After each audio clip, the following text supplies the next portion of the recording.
अस्सलाम वालेकुम।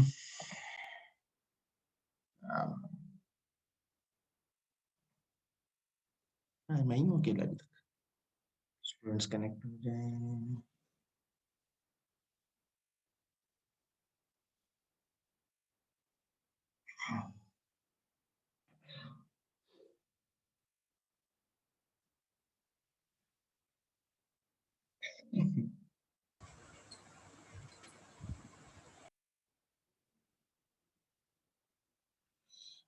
कुछ देर वेट कर लेते हैं, स्टूडेंट्स कनेक्ट हो जाए।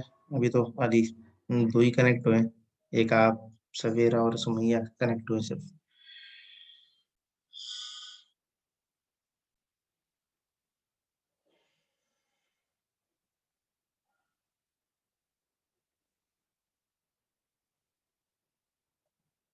आप दोनों में से कोई प्रोजेक्ट प्रेजेंट करेगा आज?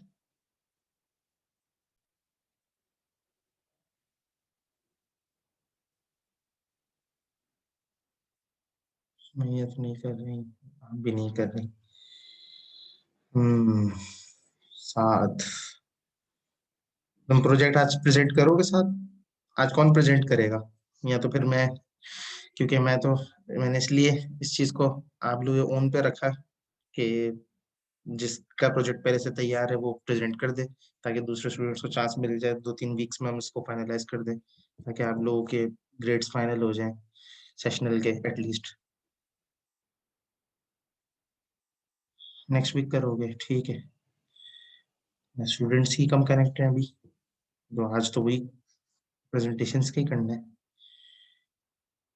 क्योंकि टॉपिक्स तो कवर हो चुके हैं। टॉपिक्स में तो कोई चीज रहती नहीं है। पीछे कोई क्वेश्चन है तो वो पूछ सकता है, लेकिन वो तो हम लोग क्यूरीज तो एंड में भी रख सकते हैं, क्यूरीज का सेशन।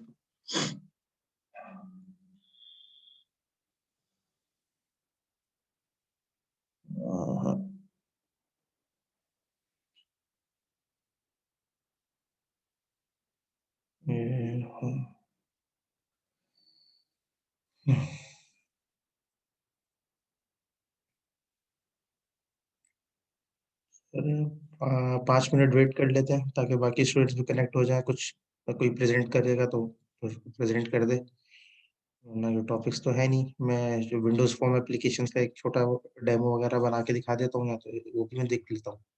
और मैंने सोचा था एंड की क्लास में कर लूँ, लेकिन चलो आज कर दूंगा, वो तो मसला नहीं है वो। कोई है जो प्रोजेक्ट आज प्रेजेंट करेगा? अभी तक जितने भी कनेक्टेड हैं, साद ने बता दिया है वो नेक्स्ट में करेंगे, सवेरा ने बता दिया है, सुमैया ने बता दिया है। सुमैया, ये सुमैया, मैं प्रोनाउंस अगर गलत कर रहा हूँ सॉरी। धनक जहरा है, महरीन है। आप दोनों में से कोई प्रेजेंट करेगा आज? सारे ही नेक्स्ट वीक करो तो आज कौन करेगा?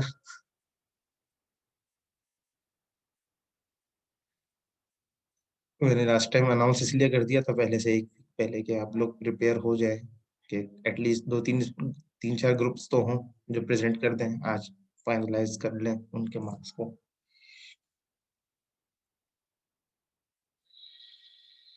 हंजला, तो प्रोजेक्ट कौन प्रेजेंट करेगा आज?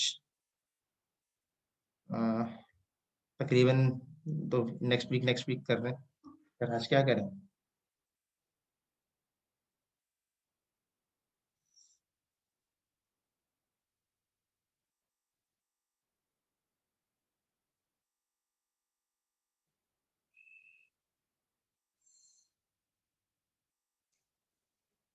ठीक है, अब सारे ही नेक्स्ट वीक कह रहे हो, लेकिन आज क्या करें? टॉपिक्स तो खत्म हो चुके हैं, डिस्कशन सारी हो चुकी हैं।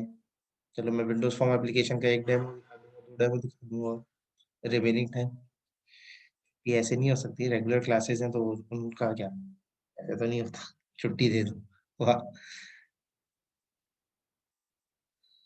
नहीं नहीं, ऑफ नहीं। मैं एक तो ये काम करता हूँ। आलियान बोलो, बोलो आलियान। नेक्स्ट वीक से स्टार्ट, मैं तो चाह रहा था इस वीक से स्टार्ट कर लो, ताकि फिर 2-3 वीक्स में आप सारे फाइनलाइज हो जाओ। ठीक है, मैं लास्ट क्लास वाला रिवाइज करवा दूँ, करवा देता हूँ। नो प्रॉब्लम, मैं रिवाइज करवा देता हूँ। स्ट्रक्चर से लेकर स्टार्टिंग से, या खाली एक्सेप्शन हैंडलिंग रिवीजन करवा दूँ? आलिया, या बाकी भी बता दें अगर कोई लास्ट क्लास वाले टॉपिक में कोई प्रॉब्लम है, और सारी करवा दूँ, ठीक है। तो एग्जांपल्स वो कोड की साइड से तो इशू नहीं है ना, तो मैं उन्हीं एग्जांपल जो मैंने सेव की नहीं है उन्हीं को यूज करते हुए स्टेप बाय स्टेप समझा देता हूँ, right. That will work for you all, ठीक है। तो मैं वही वाली एग्जांपल्स को ले लेता हूँ, उन्हीं को लेते हुए समझा देता हूँ आप लोगों को, एक रिकैप हो जाएगा। कोशिश करता हूँ कि वो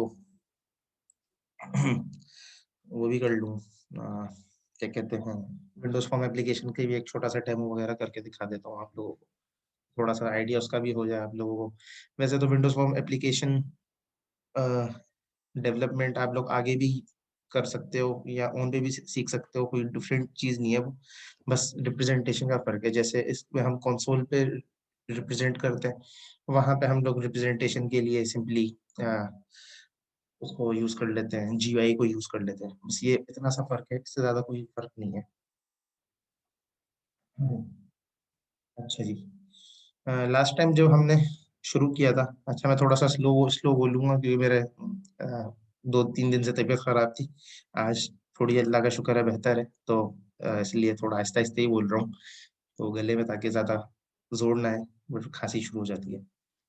तो लास्ट टाइम हमने जो चीज कवर की थी वो स्ट्रक्चर्स से स्टार्ट किया था, स्ट्रक्चर्स के बाद इन्यूमरेशंस डिस्कस किया था, इन्यूमरेशंस के बाद हमने एक्सेप्शन हैंडलिंग को डिस्कस किया था। ये 3 डिफरेंट टॉपिक्स को हमने कवर किया था लास्ट टाइम, ठीक है।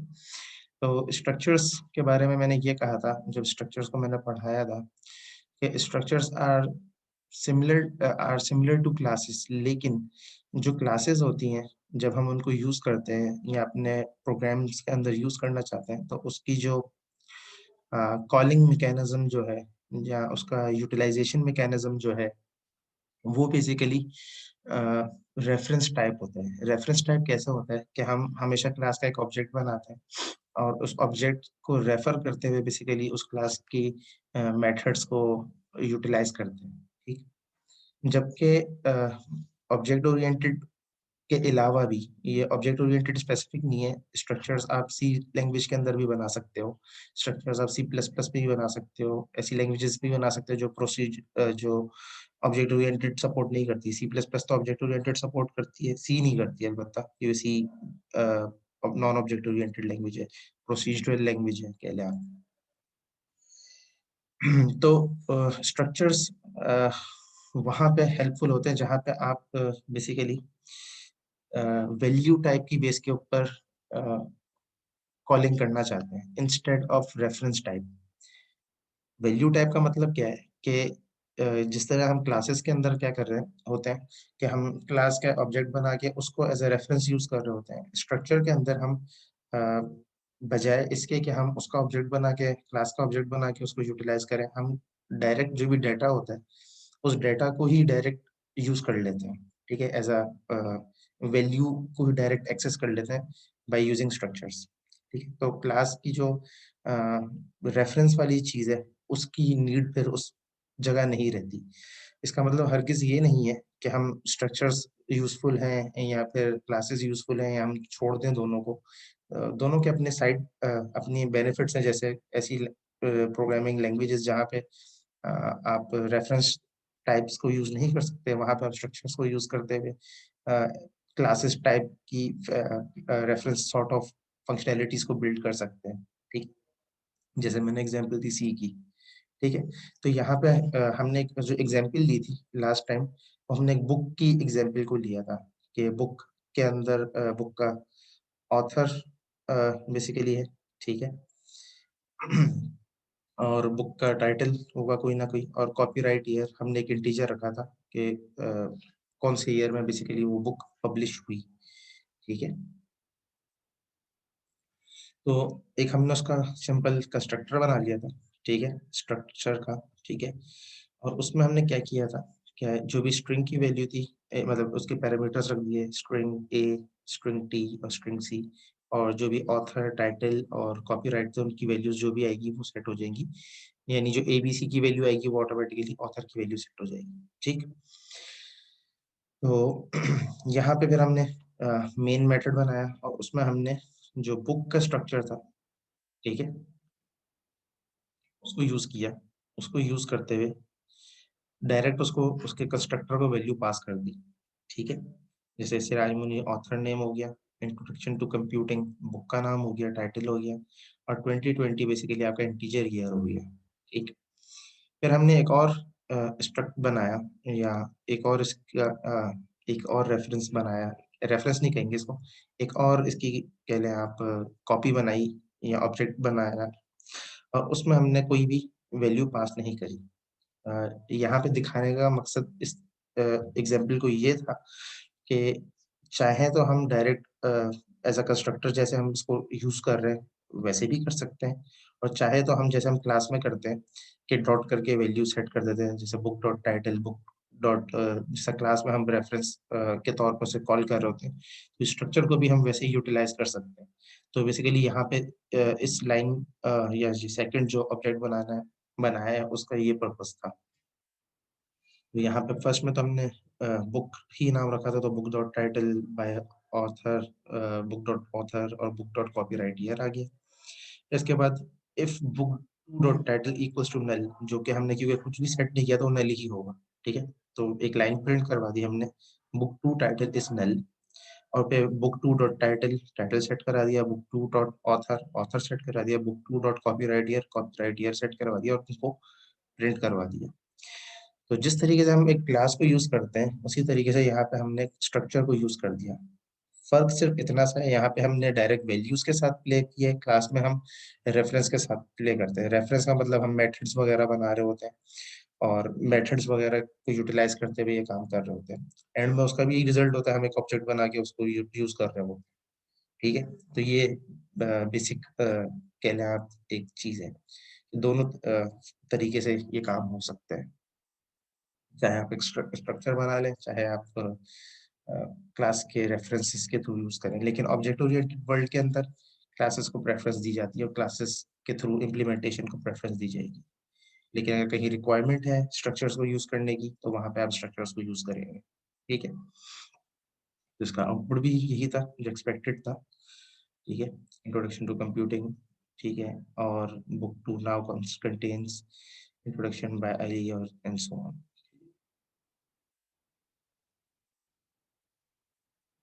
क्लियर है, ये वाली एग्जांपल क्लियर है?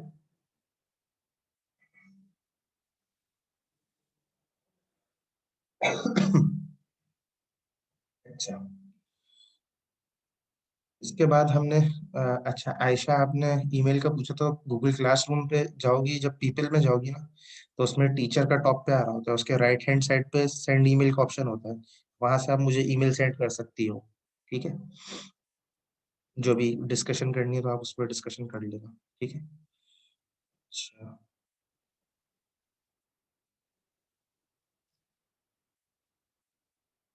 इसके बाद हमने एक ये एग्जांपल देखी थी, इसके बाद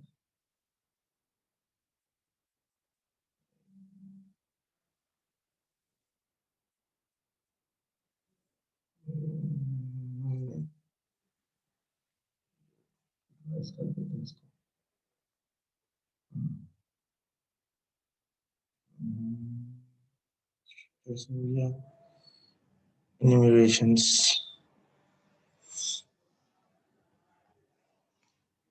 ठीक है, ओके। जो नेक्स्ट इसके बाद हमने चीज को डिस्कस किया था, ठीक है, वो इन्यूमरेशंस थी। इन्यूमरेशंस के बारे में जो खास बात है वो ये है कि वैसे तो हम क्या करते हैं नॉर्मली इन्यूमरेशन के अंदर, सॉरी, इंटीजर्स के साथ, कि अगर हमें मल्टीपल इंटीजर्स यूज करने हैं, ठीक है, या उनको यूटिलाइज करना है, तो उसके लिए हम लोग सिंपल क्या करते हैं कि हम एक एरे बना सकते हैं, उस एरे को यूटिलाइज कर सकते हैं, उस एरे को यूज करते हुए जो भी वैल्यू है इंटीजर की उसके साथ प्ले अराउंड कर सकते हैं। क्विज वैसे मेरे माइंड में आज ये था कि मैं वो डेमोज आप लोग दिखाएंगे, तो वो तो आप लोग में से किसी को दिखा नहीं रहा, तो फिर ये तो रिपीटिशन है। इसके बाद फिर क्विज तो वैसे मेरे माइंड में नहीं था, एक्टिविटी अलबत्ता मैं देने का इरादा रखता हूँ, तो एक्टिविटी कोई दे दूंगा मैं क्लास के एंड में, ये कर लूंगा। क्विज तो नहीं मेरे माइंड में है, क्विज में खास 3 या एक आध कोशिश करूंगा, अगर मौका मिला तो ले लूंगा, वरना 3 काफी है। ठीक है। और होपफुली एक दो में, एक में तो आप लोग के अच्छे मार्क्स आ गए, तो एवरेज आपकी अच्छी हो जाएगी, तो लास्ट क्विज में मार्क्स सबके तकरीबन अच्छे हैं, तो मैं उसमें बेस्ट ही लूंगा। ठीक है, तो कवर हो जाएंगे इंशाल्लाह। ऑलराइट, अच्छा जी। मैं बेस्ट, वैसे तो डिपेंड करता है क्लास की परफॉर्मेंस के ऊपर, ये अलग डिस्कशन है। कभी कभार मैं बेस्ट 2 भी ले लेता हूँ, क्लास की हालत बहुत बुरी चल रही है तो मैं बेस्ट 1 भी ले लेता हूँ कभी कभार। ठीक है, तो डिपेंड्स के एंड में क्या कंडीशन निकलती है उसके हिसाब से इस चीज़ को मैं देखूंगा। लेकिन मैं इस चीज़ को, उम्मीद है कि इंशाल्लाह आप लोगों के क्विज वगैरह की चीज़ों, सेशनल मार्क्स मैं कोशिश करूंगा कि अच्छे ही रहें, ताकि जो कर रहे हैं तो वो थोड़ा सा हो जाए। मिड वगैरह में जो हो गया, गलती हुई, वट एवर, चलो उसका कंपनसेशन कुछ हो सके तो वो मैं कोशिश करूंगा, ताकि आप लोगों का नुकसान भी एटलीस्ट ज्यादा ना हो, और फाइनल में आप लोग अभी ये नहीं करिएगा। ठीक है, तो फाइनल में बस मेहरबानी करिएगा अपने साथ, कि फाइनल में प्लेज का सीन कोई नहीं करिएगा, प्लेज का होगा तो फिर अगेन वही होगा जो मिड में हुआ है। ठीक है, तो उसके बाकी जो चीज़ें हैं उनको मैं कंपनसेट करने की जो हुआ वो मैं देखता हूँ। ठीक है, ओके, फिर टाइम ज़ाया करने के बजाय प्रेजेंट उस पर आ जाए दोबारा। जो सेकंड हमने टॉपिक डिस्कस किया था वो इन्यूमरेशन था। इन्यूमरेशन बेसिकली जिस तरीके से हम एरेज के अंदर नंबर्स को रिप्रेजेंट कर सकते हैं in the form of numbers, integer है, इंटीजर को इंटीजर के तौर पे ही रिप्रेजेंट कर सकते हैं। अगर हम चाहें कि इंटीजर को हम नेम्स असाइन कर दें, ठीक है, वेरिएबल नेम नहीं, ठीक है, एक तो होता है ना कि हमने integer I equals to something रख दिया, ठीक है, जिस तरह एरे फॉर्मेट के अंदर ही या एरे सॉर्ट ऑफ फॉर्मेट के अंदर ही हम इंटीजर्स को नेम असाइन कर दें, तो उसका जो तरीका है वो बेसिकली इन्यूमरेशन है। ठीक है, अ, और इसकी कह लें आप, मजे की बात यही है कि जो इसमें वैल्यूज होती हैं वो सारी की सारी इंटीजर, एक तरीके के कॉन्स्टेंट्स होते हैं। कॉन्स्टेंट किस तरीके से होते हैं, यानी कि जब आप वैल्यूज देते हैं, तो जिस तरीके से एरे में इंडेक्स वाइज वैल्यूज असाइन होती हैं, इसी तरीके से इन्यूमरेशंस के अंदर भी values index wise automatically assign हो जाती हैं, और जो वैल्यूज को असाइन होती है वही वैल्यूज की फिक्स्ड वैल्यू रहेगी। मिसाल के तौर पे हमने एक एग्जांपल ली थी मैंगो की, ठीक है, एक इन्यूमरेशन बनाई हमने मैंगो की, तो एक क्लास बनाई इनम डेमो के नाम से। Enumeration enum in short keyword use किया जाता है इसके लिए। तो मैंगो के नाम से हमने इन्यूमरेशन बनाई, उसके अंदर हमने जो इन्यूमरेशंस रखनी थी वो हमने रख ली, Chausa, black Chausa, different caste हमने बेसिकली रख ली। ठीक है, इसमें आज मैं कुछ ऐड भी कर देता हूँ। ठीक है, कुछ कास्ट ले लेते हैं, लंगड़ा जैसे होती है, इसी तरीके से और कौन सी होती है, दूसरी होता है। ठीक है, और भी होते हैं। अब इन ये जो दो ऐड करें, इनके अकॉर्डिंगली यहाँ पे उनके कलर्स भी ऐड होंगे। ठीक है, और नोट करने वाली बात ये है कि क्योंकि ये इंटीजर्स हैं तो इसलिए इनको डबल कोट्स में नहीं लिखा जाएगा। मैंने लास्ट टाइम जब ये एग्जांपल दे रहा था तो ब्रेक टाइम से पहले यहाँ पे एरर था, वो एरर इसी चीज का था कि मैंने ये वैल्यूज डबल कोट में लिख दी थी, तो वो बाद में मैंने फिर सही कर दिया था। लेकिन यहाँ पे इसलिए रिकॉल कर रहा हूँ क्योंकि अगर रिकॉर्डिंग में आप देख रहे हो या बाद में कहीं पे रह गया हो तो ये चीज क्लियर हो जाएगी, क्योंकि ये इंटीजर्स को रेफर कर रहा है, तो इंटीजर कभी भी डबल कोट में नहीं आता, स्ट्रिंग डबल कोट्स में आती है। तो मिसाल के तौर पे लंगड़े का जो मैंगो होता है उसका कलर मिसाल के तौर पे येलो ही रख लेते हैं, या येलो 1 रख देते हैं। ठीक है, और जो दुशहरी है उसका भी येलो 2 कर देते हैं मिसाल के तौर पे। ठीक है, बाकी ये तो लूप्स चल रहे हैं, तो ये जब तक चलते रहेंगे जब तक हमारे वैल्यूज बेसिकली हैं इनके अंदर। तो ये जितनी भी वैल्यूज है 1 2 3 4 5, तो 5 टाइम्स बेसिकली ये लूप चलेगा। तो ये मैंगो की वैल्यू से स्टार्ट करेगा और लास्ट तक चलेगा। यहाँ पे मैंगो अनवर्टेड रखा हुआ है, अब इसको डॉट दूसरी कर देंगे हम लोग, और इसको भी यहाँ पे दूसरी कर देंगे कि एंड तक चले इसके, और यहाँ पे इसकी वैल्यूज प्रिंट हो जाएंगी जब हम इसको प्रिंट करेंगे। तो Chausa has value of 0, black Chausa has value of 1, Anwar Ratol has value of 2, Langra has value of 3, दूसरी हैज वैल्यू ऑफ 4। उनके कलर्स जो भी थे स्ट्रिंग में वो प्रिंट हो गए। ठीक है, तो ये जो 0 1 2 3 4 वैल्यू है ना, ये इनको as a constant integer assign हो गई है। ठीक है, अगर एरे की टर्मिनोलॉजी में बोलें तो ये उसका इंडेक्स है, अगर हम इन्यूमरेशन की टर्मिनोलॉजी बोले तो ये कांस्टेंट इंटीजर्स है। ठीक है, बस फर्क क्या है कि एरे के अंदर हम लोग इंटीजर के एरे के अंदर इंटीजर्स ही रख सकते हैं, उनके कोई नाम नहीं रख सकते। ठीक है, यहाँ पे इन्यूमरेशंस के अंदर हम उनके नाम रख सकते हैं, ये फायदा है इन्यूमरेशंस को यूज करने का। ठीक है, ये क्लियर है?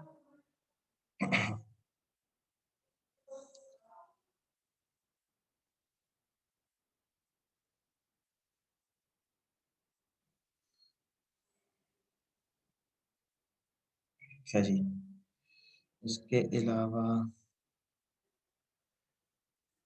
एक्सेप्शन हैंडलिंग की एग्जांपल्स हमने कुछ करी थी, 3 4। तो एक्सेप्शन हैंडलिंग की एग्जांपल्स को देख लेते हैं।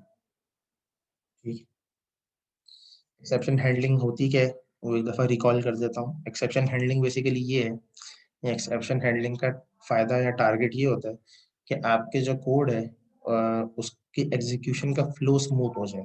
ठीक है, यानी कि जब आपका कोड एग्जीक्यूट हो, ठीक है, या जब आपके ड्यूरिंग द एग्जीक्यूशन अगर आपका प्रॉब्लम कोई आया या कोई एरर थ्रो हो, तो आपकी एग्जीक्यूशन साइकिल स्टॉप ना हो, इंस्टेड एग्जीक्यूशन साइकिल फ्लॉलेसली फ्लूलेंटली चल जाए।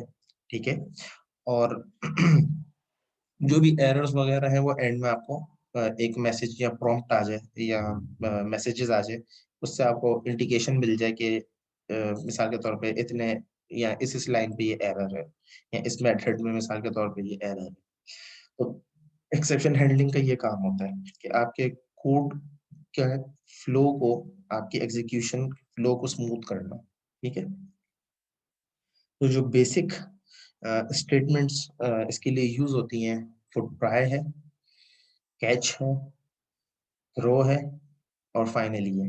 ठीक है, ये 4 कीवर्ड्स हैं जो बेसिकली हम यूज करते हैं टू यूटिलाइज एक्सेप्शन हैंडलिंग। ठीक है, जब भी आप ट्राई ब्लॉक बनाएंगे हमेशा उसके बाद कैच ब्लॉक जरूर बनेगा। ठीक है, तो ट्राई के बाद कैच ब्लॉक आपका बनेगा, और मल्टीपल ट्राई ब्लॉक के बाद एक कैच ब्लॉक भी हो सकता है, एक ट्राई ब्लॉक के बाद मल्टीपल कैच ब्लॉक भी हो सकते हैं। ठीक है, इसकी हमने एग्जांपल्स देखी भी दी है, अभी वो आएगी तो देख लेंगे। मल्टीपल ट्राई के साथ तो एक कैच हो सकता है। मिसाल के तौर पर हमने क्या एक एग्जांपल ली थी, एक ही मेथड उसमें बनाया, और उसमें हमने कहा कि 4 वैल्यूज इंटीजर की एक एरे बनाई नम्स के नाम से, और उसमें हमने बोला कि 4 वैल्यूज बेसिकली हम लेंगे, जो जहाँ पे हमने इंडेक्स स्पेसिफाई की। ट्राई क्या किया, ट्राई किया ये करना है कि एक्सेप्शन इज कॉट, मतलब एक मैसेज प्रॉम्प्ट करवा दिया कि एक्सेप्शन अभी तक नहीं आई। फिर लूप चलाया 1 से लेकर 10 तक, हमने यहाँ पे वैल्यूज जो दी हुई हैं वो 4 तक दी हुई है, यानी 4 तक एक्सेप्शन नहीं आएगी। लेकिन जैसी 4 के बाद 5th वैल्यू पे जाएगा तो एक्सेप्शन थ्रो होनी चाहिए। ठीक है, तो फॉर का लूप चलेगा। ठीक है, ये 10 तक चलेगा, तो 4 के बाद ये एक्सेप्शन थ्रो करना शुरू कर देगा, कैच ट्राई ब्लॉक से बाहर आ जाएगा, और ये index out of range exception throw करने लग जाएगा, इंडेक्स आउट ऑफ बाउंड। ठीक है, और फाइनली जब ये दोनों हो जाएंगे, आफ्टर द कैच ब्लॉक में हमने प्रिंट करा दिया। ठीक है, तो ये आपका पूरा जो प्रोजेक्ट है, प्रोग्राम है, इसका फ्लो जो है आप उसमें देखोगे कि कहीं पे भी एरर आने की वजह से आपका एग्जीक्यूशन स्टॉप नहीं होगी, एग्जीक्यूशन आपकी कंप्लीट होगी, एग्जीक्यूशन साइकिल आपकी कंप्लीट होगी, और आपको एरर्स बेसिकली वो भी आइडेंटिफाई हो जाएंगे। ठीक है, तो ये बेसिकली मेजर कह लें, ये बेनिफिट है बेसिकली एक्सेप्शन हैंडलिंग का। ठीक है, तो इसको एग्जीक्यूट करते हैं। तो before exception is called 0 1 2 3 4 index out of bound, after the catch block and. ठीक है, तो 4 वैल्यूज तक वो चला, यानी 4 वैल्यूज तक ये ट्राई ब्लॉक चला। 5वीं वैल्यू के ऊपर ये ट्राई ब्लॉक से बाहर आ गया, इस एक्सेप्शन पे आ गया। एक्सेप्शन के बाद एक्सेप्शन एक दफा चल गई, ठीक है, उसके बाद ये आफ्टर द कैच ब्लॉक आ गया और आपके प्रोग्राम की एग्जीक्यूशन खत्म हो गई। ठीक है, तो ये बिल्कुल सिंपलिस्टिक एग्जांपल है ट्राई एंड कैच की, एक्सेप्शन हैंडलिंग की। तो पर्पस अगेन इसका वही है जो पहले बताया। ठीक है, दूसरी एग्जांपल जो करी थी, लिखी थी, उनको भी देख लेते हैं। अब इसमें ये किया था कि न्यूमरेटर डिनोमिनेटर, एक और एग्जांपल ले ली थी कि अगर हम नंबर्स को डिवाइड करा रहे हो, ठीक है, और अगर हमारा जो डिनोमिनेटर है वो जीरो है, तो divide by zero exception basically या एक्सेप्शन आ जाए। ठीक है, तो इसमें न्यूमरेटर 4, 8, 16, 32 एंड सो ऑन था, डिनोमिनेटर की ये एरे थी। हमने लूप चला दिया एक, और न्यूमरेटर की लेंथ तक, ठीक है, और वन बाय वन इंक्रीमेंट होता रहेगा गेन। और ट्राई ब्लॉक में हमने क्या किया कि न्यूमरेटर को डिवाइड कर देते हैं हम डिनोमिनेटर से, ठीक है, और एक्सेप्शन में कैच क्या किया कि सारी एक्सेप्शंस कैच हो जाए। अगर आप कैच के बाहर अगर ब्रैकेट्स में कुछ नहीं लिखते, यानी अगर आप पैरेंथेसिस नहीं लगाते, ठीक है, तो उस कंडीशन के अंदर आपका जो कैच ब्लॉक है, तो जितनी भी एक्सेप्शंस होंगी सबको वो कैच कर लेगा।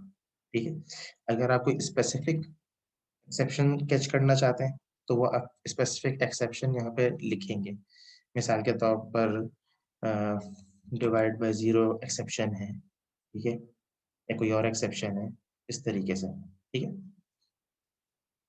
और अगर आप कुछ भी नहीं लिखते तो इसका मतलब ये होता है कि जितनी भी एक्सेप्शंस आ रही हैं वो एक्सेप्शन सारी थ्रो कर दो।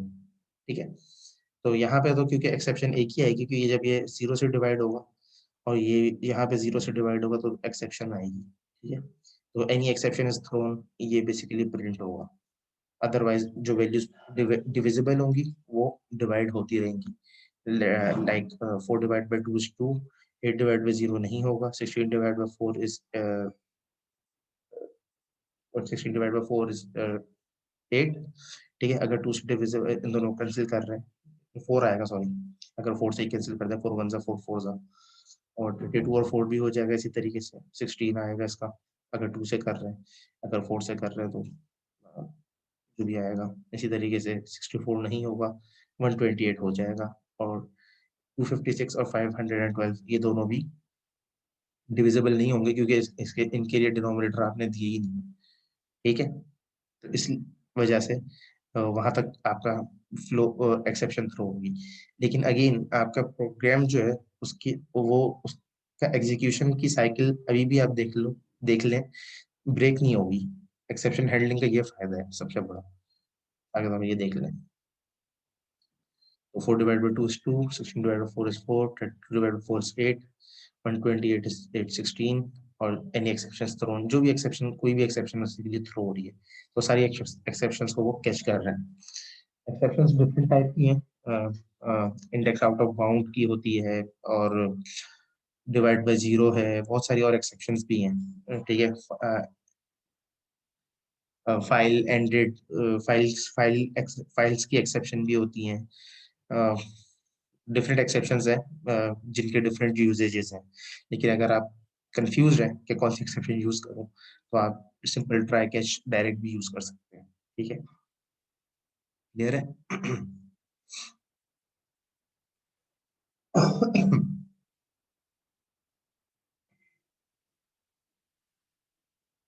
क्लियर है?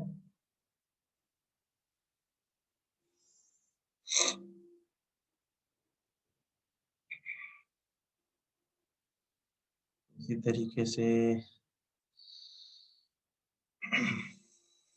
एक्सेप्शन हैंडलिंग, ये थ्रो वाला भी देखें।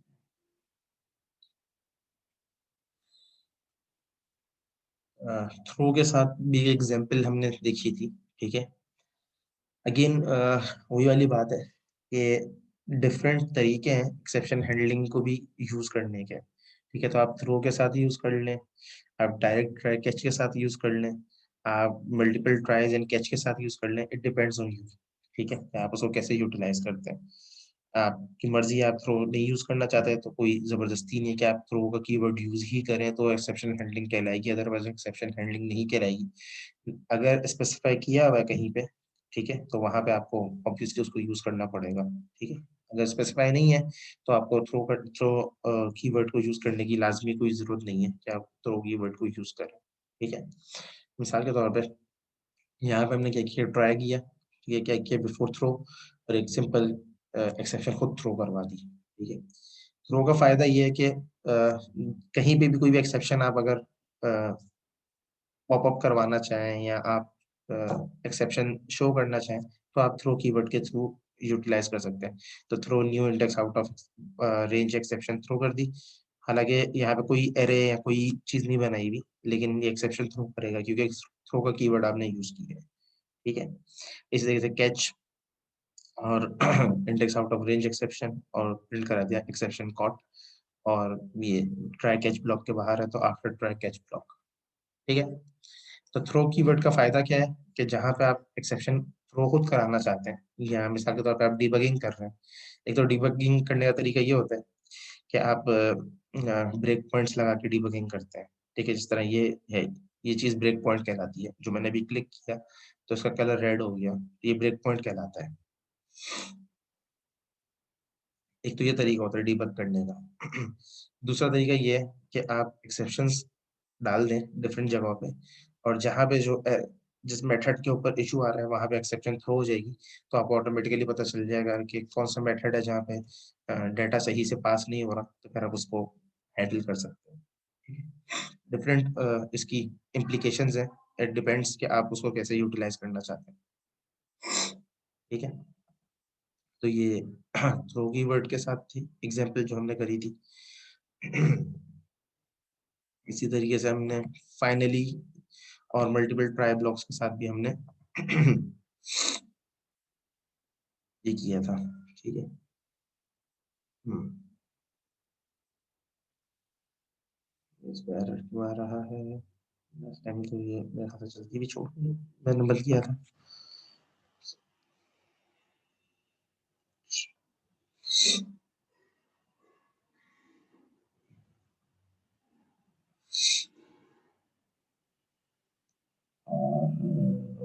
के बाद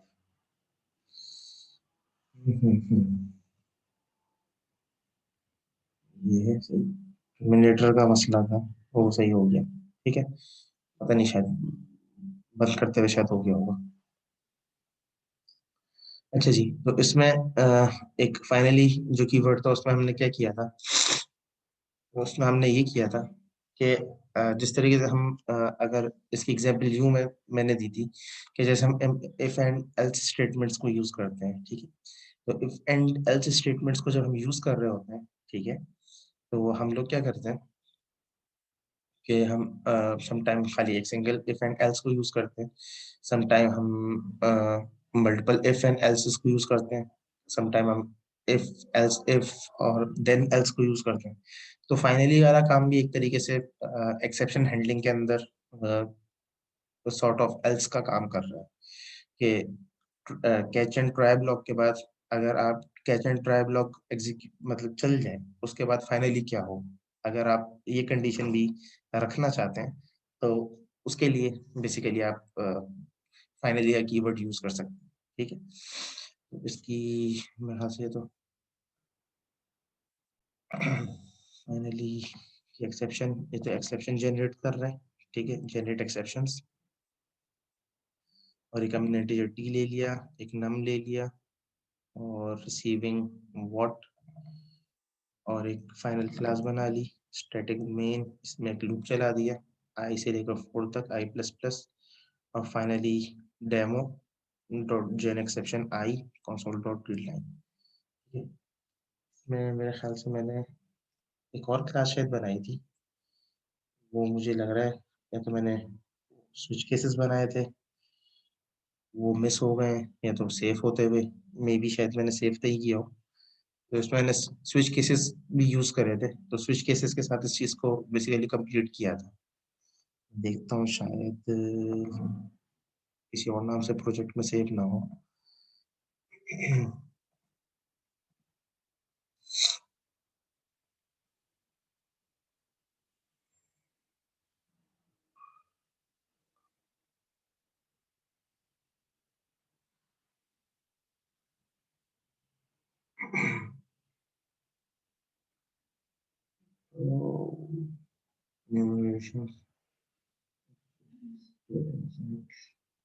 इसमें मैंने मेरे ख्याल से सेव करना मेरा एग्जाम्पल में रह गया था, तो इस वजह से ये एग्जाम्पल कंप्लीट नहीं है।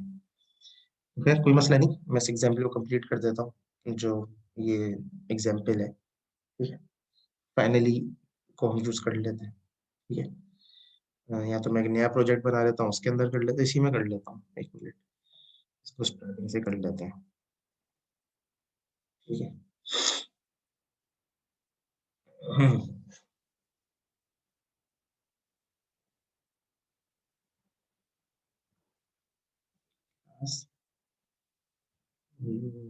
फाइनली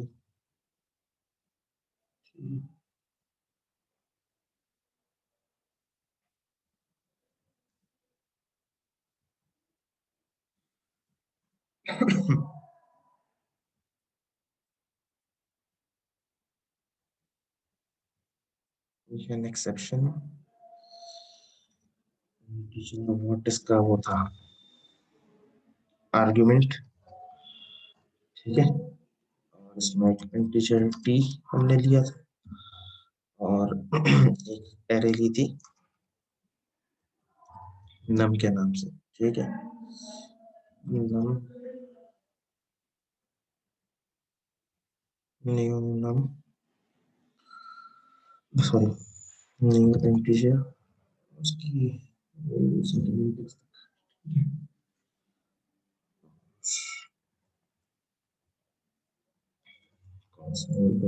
लाइन,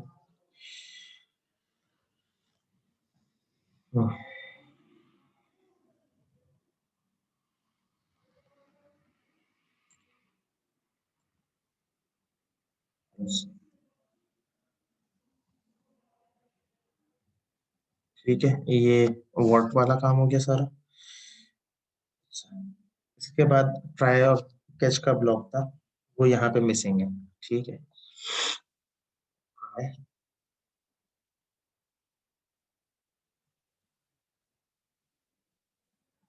स्विच,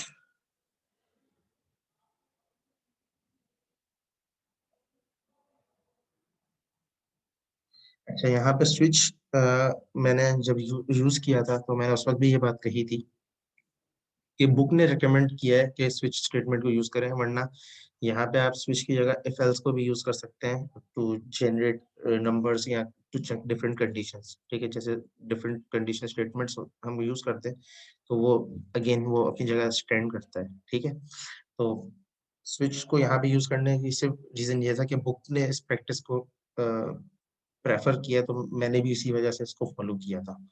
ठीक है, कि बुक्स के अंदर जितनी भी बुक्स हैं उनमें ज्यादातर गुड प्रैक्टिसेस ही फॉलो की जाती हैं, तो इसलिए instead of following any article over the internet या किसी और को, तो बुक ज्यादा स्ट्रॉन्ग सोर्स होती है वाइल एडॉप्टिंग एनी स्टैंडर्ड। ठीक है, तो इसलिए मैंने स्विच स्टेटमेंट को यहाँ पे यूज किया। ठीक है, case 0 e equals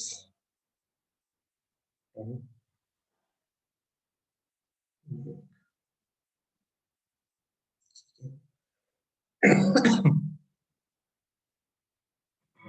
case column num, fourth index पे नम के 4 वैल्यू सेट कर दूं।